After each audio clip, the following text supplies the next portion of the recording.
Hi, I'm Kelly O'Rourke-Wall, licensed marriage and family therapist, and I'm back again to continue our conversation on emotions.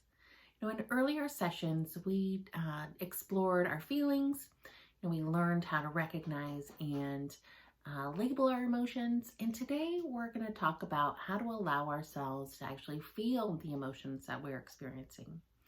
And sometimes this can be pretty challenging as we can experience some pretty difficult emotions. Some of us might think, well, if I start to feel this feeling, then it's going to overwhelm me, or it's never going to stop. But emotions actually are temporary, and they come and they go. We're probably not feeling the exact same emotion that we felt yesterday, or maybe even an hour ago.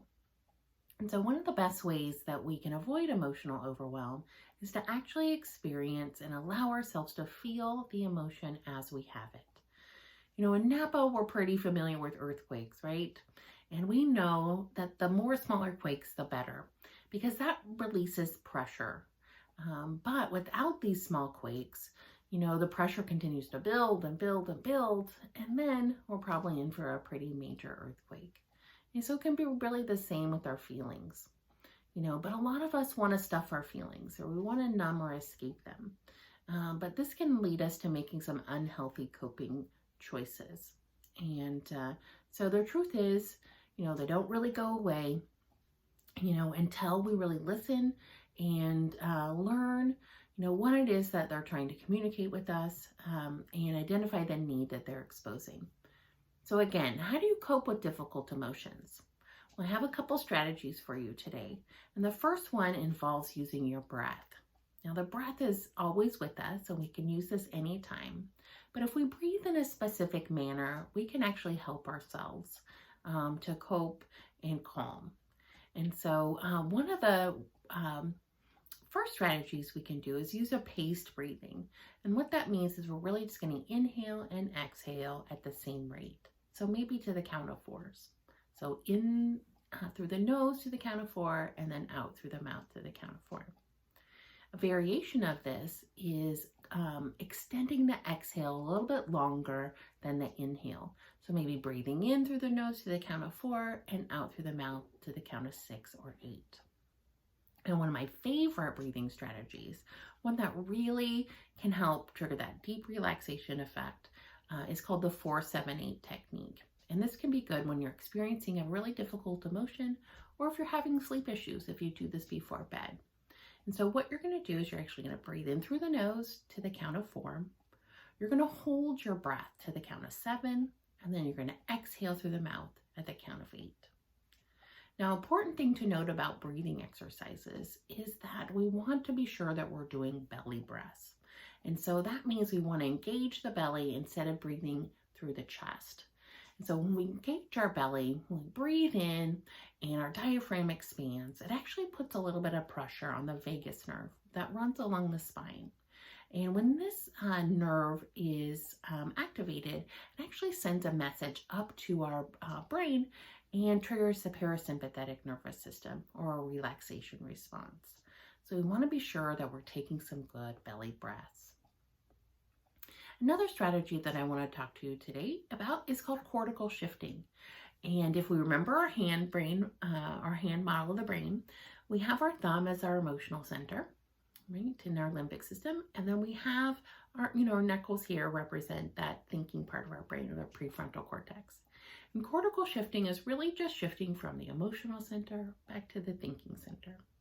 And doing this, we can start to calm. And so we can do this actually by engaging our senses. And this is going to help us ground us in the moment, in the here and now. And so we can use our sight to maybe look around the room or where we're at and pick out 5 to 10 things of the same color. We can use our hearing to really quiet ourselves and listen to the sounds that are happening around us. We can use our sense of smell. We can intentionally use it by lighting a candle that we like, or smelling a perfume, or using aromatherapy. And we can use our taste. We can pop in a chocolate and really focus in on the texture and the taste. Is it salty? Is it sweet? Is it bitter? And we can also use our touch. And we can use our touch to really engage in the textures that are around us, and really focusing on the details. Is it soft, hard, smooth, rough? And the more detail, the better. Okay, so those are two strategies that you can use. Another one that I want to introduce is a concept called accepts.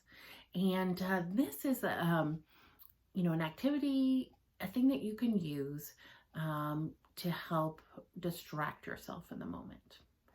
Now, distraction is different than avoiding. Avoiding is really escaping or numbing, but distraction is an intentional tool that you can use to give yourself a break in the moment, with the intention of coming back and actually dealing with that thing later. And so in this use, distraction is okay. So let's actually take a moment and check out the download worksheet that I've included on accepts. And it's going to walk you through each letter of the acronym accepts, and give you an opportunity to really identify some things that you can do with each letter of this word accepts. And so I hope that these have been helpful tools for you, and I hope that you give them a try and really just begin to start to allow yourself to feel what you're feeling. Okay, so I look forward to our next time together. We're going to actually dig in deeper, and we're going to start to investigate, our emotions and see what's going on behind them. So I hope you come on back and continue this journey with me. Until next time, be well.